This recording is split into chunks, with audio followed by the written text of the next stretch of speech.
আমরা আন্দোলন সংগ্রাম বা আলোচনা করি, এটা ওনার সৃষ্টি। মানে হি ওয়াজ ক্রিয়েটর, উনি স্রষ্টা ছিলেন। স্রষ্টা তো আল্লাহ। দুনিয়াতে উনি এরকম অনেক কিছু সৃষ্টি করে গেছেন। রাজনৈতিক নেতাদের, রাজনৈতিক এমপি মন্ত্রীদের কাজ হচ্ছে নতুন নতুন কিছু সৃষ্টি করা। একমাত্র হোসেন মোহাম্মদ এরশাদ বাংলাদেশের রাজনীতিতে নতুন নতুন কিছু সৃষ্টি করে গেছে। আওয়ামী লীগ 49 সালের আওয়ামী লীগ আর এখনকার আওয়ামী লীগ কি এক? 6 দফা দেওয়ার সময় যে আওয়ামী লীগ ছিল, সে আওয়ামী লীগ আর এখনকার আওয়ামী লীগ কি এক? 70-এর আওয়ামী লীগ আর এখনকার আওয়ামী লীগ কি এক? 75-এর আওয়ামী লীগ আর এখনকার আওয়ামী লীগ কি এক? সুতরাং এগুলো বিতর্ক করে কোনো লাভ নেই। আর এমপি হচ্ছে কিং, আর ইউনিয়ন পরিষদ চেয়ারম্যান তো হচ্ছে লাট বাহাদুর লাট, উনি সরকার। আর মন্ত্রী তো বাদশাহ। এই যে জিনিসগুলো হচ্ছে, আপনারা বলছেন সেবক, কোন সেবকের কোনো কিছু নাই, ওনাদের খেদমত করতে হয়। আমাদের তৌহিদ ভাই যতবার জাতীয় পার্টি করছে, তখন যদি আল্লাহর নাম জিকির করতো তো মানে আল্লাহর ওলি হয়ে যেত। মানে এতবার জাতীয় পার্টি উল্লেখ করছেন, তো আল্লাহ করলে আপনি আরো লাভবান হইতেন। এখন প্রশ্ন হচ্ছে, সব মাছে ময়লা খায়, দোষ হয় পাঙ্গাস মাছের। ঠিক আছে, আমি কিছু কথা বলবো, সেই কথা আমার নিজস্ব মত, এটা আমার দলের মতের প্রতিফলন সেখানে ঘটবে না, এটা আমার একান্ত নিজস্ব।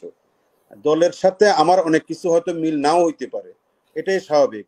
দলে সেখানে আমি যে কথাটা বলবো, সেটা প্রথম কথা যেটা জানাবো, সেটা হলো জাতীয় পার্টি, এই দলটা যখন হোসেন মোহাম্মদ এরশাদের হাতে ছিল, সেটা একরকম ছিল।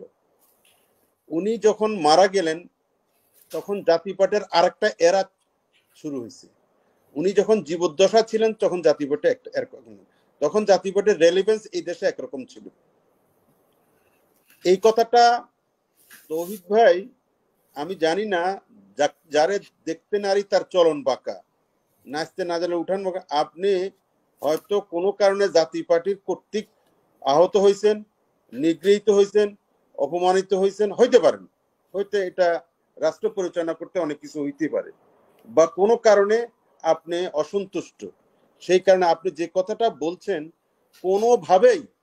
কোনোভাবেই এই দলের যিনি প্রধান ছিলেন পল্লীবন্ধু হোসেন মোহাম্মদ এরশাদ, ওনার এমন কোনো ত্রুটি নাই যে ত্রুটির কারণে ওনাকে ইতিহাসের আস্থা করে নিক্ষিপ্ত হওয়ার ব্যবস্থা হবে।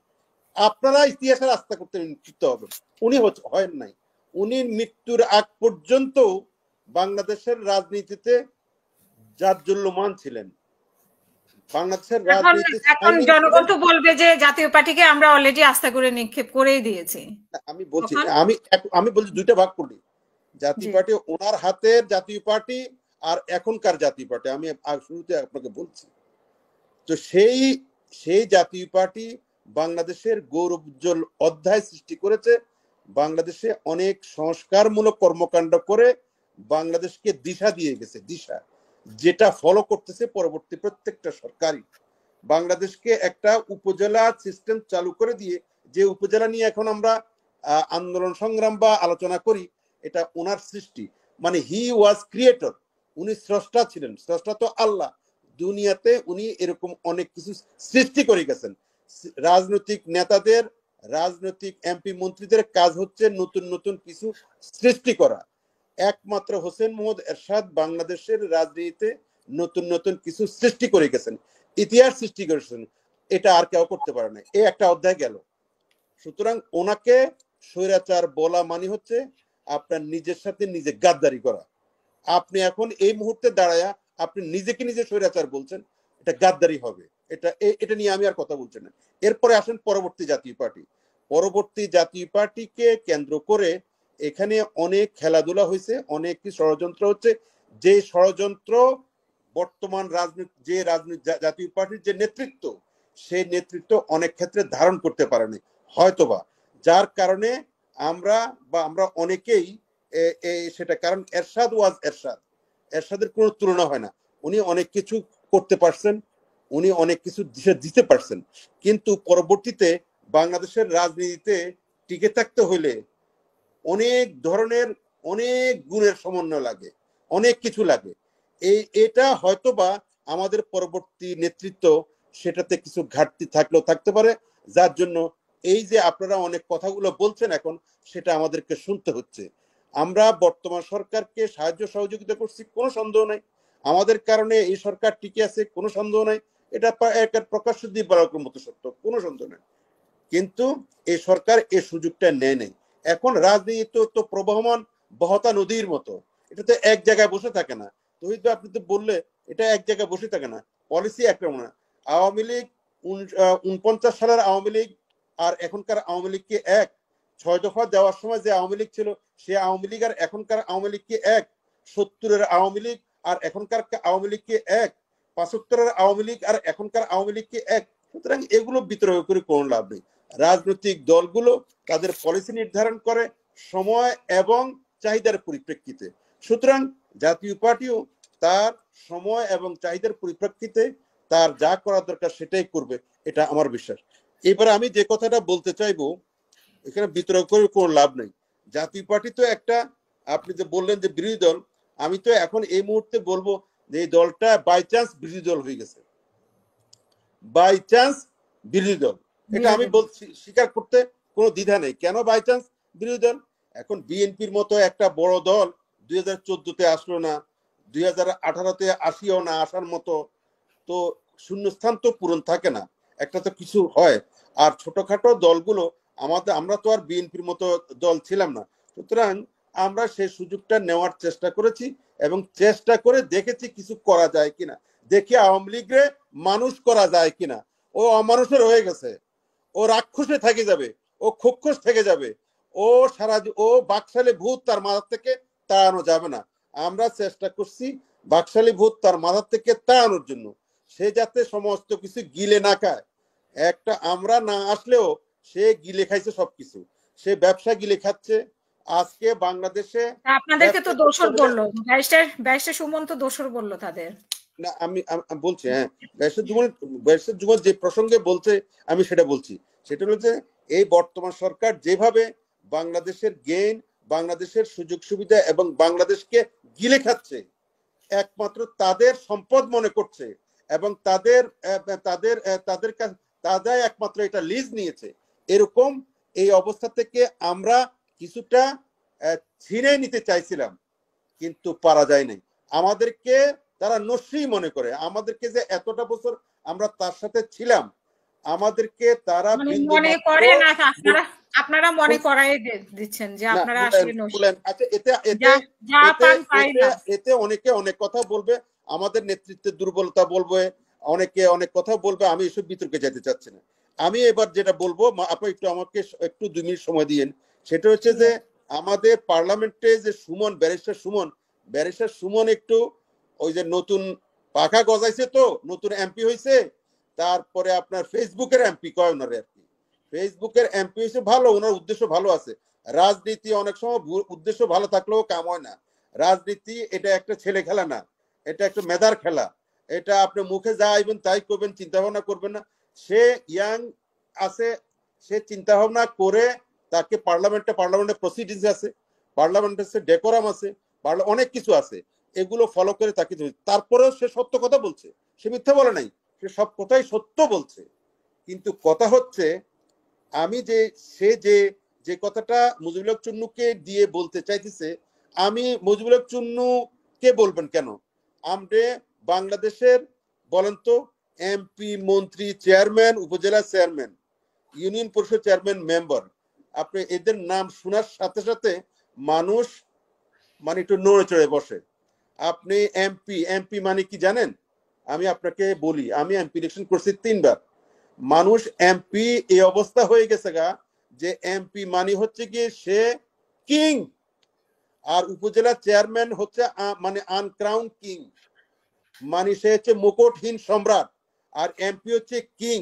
আর ইউনিয়ন পরিষদ চেয়ারম্যান তো হচ্ছে লাট বাহাদুর লাট, উনি সরকার।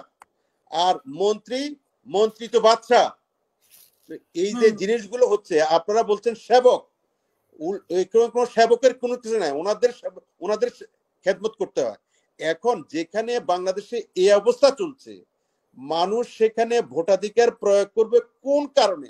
মানুষ তো জানে আমি ভোট না দিলেও ওই যে যিনি কিং হওয়ার উনি কিং হয়ে যাচ্ছে, আমি ভোট না দিলেও যিনি ক্রাউন প্রিন্স হওয়ার কথা উনি ক্রাউন প্রিন্স হয়ে যাচ্ছে, আমি ভোট না দিলেও যিনি মন্ত্রী হওয়ার উনি হয়ে যাচ্ছে, চেয়ারম্যান হয়ে যাচ্ছে। লিসেন লিসেন, এখন এই নির্বাচনের ওই একজন দর্শক বলছিল যে এই নির্বাচন তো নির্বাচন না, এই নির্বাচনটা হচ্ছে গত 7ই জানুয়ারি নির্বাচন যেটা হয়েছে এটা চমৎকার করে বলছে জানাজা।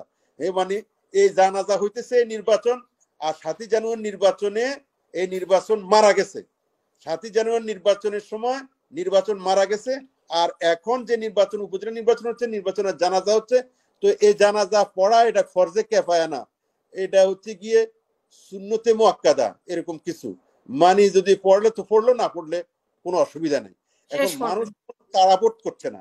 আপনারা আপনারা আমরা আমরা আপনারা আমরা কাউকে দোষ না দিয়ে, কোনো দোষ দিয়ে কোনো লাভ নেই। এখানে দোষ হচ্ছে একমাত্র ক্ষমতাসীন দলের। এটা বলতে আপনি যদি মুখ খুলে না বলেন, এখন আমি এখন বললে তৌহিদ ভাই বলে উঠবে যে আপনি এতদিন কোথায় ছিলেন। এগুলো খুব ফালতু কথা। আরেকজনে বলবে যে আপনি এতদিন কর নাই কেন, এরকম কোনো কথা না। আমি আগে বলি নাই, এখন বলবো না, এটা কি ধরনের কথা? আমি যেটা বলতে চাই সেটা হচ্ছে যে গত 1.5 যুগ যাবত আমরা বাংলাদেশের মানুষ যে কষ্টের মধ্যে আছি, যে মনে কষ্টের মধ্যে আছি, একমাত্র কষ্ট বাংলাদেশের মানুষ সে হলো সে এই দেশে ভোট দিতে পারে না। এর চাইতে কষ্ট পৃথিবীতে দ্বিতীয়টা নাই। কারণটা হচ্ছে কি, মানুষ জানে যে আমি আপা আমাকে 1 মিনিট সময় দেন। মানুষ কিন্তু রাজনৈতিক দলের নেতাদের কাছে, সরকারের কাছে রিজিক চায় না, আহার চায় না, বাসস্থান চায় না, কিছুই চায় না। মানুষ জানে এই রিজিক, আহার, বাসস্থান, চিকিৎসা এগুলো এদেরই হয় না, আমাদের কোত্থেকে দিব, এটা কিন্তু তারা চায় না। এটা আমি একদম হলফ করে বলতে পারি। মানুষ নিজের চেষ্টা নিজে করে, নিজের চেষ্টা নিজেকে রিজিকের ব্যবস্থা করে, নিজের চেষ্টা নিজের চিকিৎসার ব্যবস্থা করে, নিজের চেষ্টা নিজের সংসার চালায়, সমস্ত নিজের চেষ্টা। বরঞ্চ মানুষের ওখান থেকে যেগুলো বাঁচে সেগুলো এই রাজনৈতিক দলের নেতা কর্মীরা খেয়ে পরে বাঁচে। এখন যেটা বলতে চাচ্ছি সেটা হচ্ছে যে কেন মানুষকে বলা হচ্ছে যে মানুষ আসে না, মানুষ আসে না, মানুষ করতেছে কি, ধান কাটতেছে, মানুষ ঘুমে আছে। এগুলো হলো অডাসিটি, এগুলো মানুষকে অপমান অপদস্থ করা। সর্বশেষ যে কথাটা বলবো, আপনি একটু আগে যে আপনি একটু শুনেন, কলিমুল্লাহ ভাই না একটু বললে, কলিমুল্লাহ ভাই উনি মাঝে মাঝে কি যে বলে আমার মাথার উপর দিয়ে চলে যায়। আমি অনেক কথা ওনার বুঝি না, ইনফ্যাক্ট বুঝি না। এখন উনি জানিপপের প্রধান, উনি ভোট অবজার্ভ করেছে, এর আগেও করেছে, আজকেও করছে। উনি এক জায়গাতে যাইয়া দেখছেন, কি দেখছেন, যে অপ্রাপ্ত ব্যক্তিরা, বালকরা ভোট কেন্দ্রের ভিতরে আশেপাশে ঘোরাঘুরি করছে। এখন সেখানে ওনাকে দেখে ম্যাজিস্ট্রেট বা জেলা কর্মকর্তা এটা অ্যাকশন নিছে। এটা কি ওনার কথা নেই শুধু, মানে ভোট কেন্দ্রে চৌহদ্দির মধ্যে আওয়ামী লীগের লোকেরা, আওয়ামী লীগের গুন্ডারা, আওয়ামী লীগের ক্যাডাররা এবং আওয়ামী লীগের মানে ব্যক্তি ছাড়া কারো অধিকার আছে ওখানে? মাথায় একজনের মাথায় ঘাড়ে কয়টা মাথা আছে যে ওই নির্বাচন পোলিং অফিসার বা নির্বাচন অফিসার এই লোকগুলোকে ওখান থেকে তাড়াবে? সেই অবস্থা এখন নাই। এখন গত 1.5 যুগ যাবত এই অবস্থা নাই যে ওখান থেকে ওদেরকে বলবে তোমরা এখান থেকে চলে যাও, কখনো হবে না এটা। এছাড়াও বাহিরে, ভোট কেন্দ্রের বাহিরে, যেখানে মানুষ বাহিরে দলীয় কর্মীদের, দলীয় ক্যাডারদের যেভাবে আনাগোনা দৌরাত্ম্য এবং তাদের যেভাবে মহড়া, সেটা কখনো কখনো সশস্ত্র মহড়া, কখনো কখনো হুন্ডা মহড়া, কখনো কখনো মানে মানে রুদ্র রোষের মতো মূর্তি ধারণ করে মানুষকে ভয়ভীতি দেখানোর যে পরিবেশ এটা বিরাজ করছে আজকে এই 1.5 যুগ যাবত। সে অবস্থা মানুষকে কি কামড়াইছে যে মানুষ ভোট কেন্দ্রে যাইবে আর ভোট দিবে? মাহমুদ ভাই অসংখ্য ধন্যবাদ।